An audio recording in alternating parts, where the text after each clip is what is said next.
उद्याची मी तुमची, हात जोडते मी चिमुकली, लेक उद्याची मी तुमची. एक चिमुकली आईच्या पोटातून विनवणी करते, मला हे देश सेवा करण्याचे भाग्य मिळू द्या, मला हे देश सेवा करण्याचे भाग्य मिळू द्या. नमस्कार, मी सहस्रेश विष्णू कनसे, वत्सला वैगुकी कन्या प्रशाला मायनी, इयत्ता 6वी मधली विद्यार्थिनी. लेख वाचवा देश वाचवा या विषयावर थोडक्यात माझे मत मांडण्यासाठी मी उभी आहे.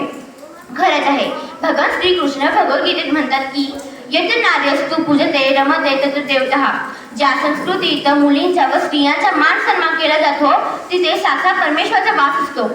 ज्या जिजा मातेने शुभांना लहानांपासून थोरापर्यंत आदर करून स्वराज्याचे तोरण बांधण्यास शिकवले, ज्या सावित्रीने शिक्षणातून अज्ञानाचे सावट दूर केले, हीच माता घरादाराला पुढे नेते आपण म्हणतो.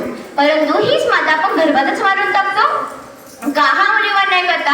अरे का हा मुलीवर नाही करता? मुलींनाही जगण्याचा हक्क आहे, त्यांना जगू द्या. कोणते छोटेसे बाळही म्हणत असे, मला जगू द्या. फक्त मुलगाच्या वंशाचा दिवस तो का? तसे नाही, मुलगी ही दोन्ही घराचा उद्धार करते. मग का माता मुलीला गर्भातच? आपल्या देशात मुलींची संख्या मुलांच्या तुलनेने दिवसेंदिवस घटत दिसत आहे.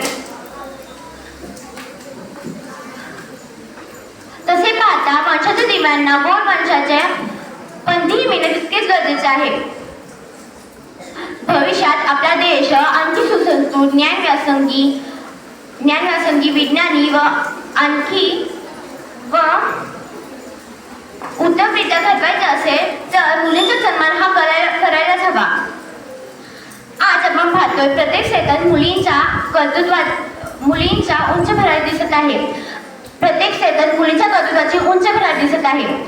मुलगी सक्षमरित्या या देशात वावरायला लागली तर तीच सरस्वती प्रत्येकाच्या बुद्धीतून बनेल. ती लक्ष्मी त्यातूनच असेल, नाही तर तीच वशस्वतीनी बनेल. म्हणूनच मुलीच्या जन्माचा गौरव झाला पाहिजे. मुलींना मारू नका, मुलींना जन्माला घाला. म्हणूनच मलाही अभिमान वाटतो, मी सुद्धा माझ्या आई वडिलांची मीच मुलगी आणि मुलगा आहे. धन्यवाद.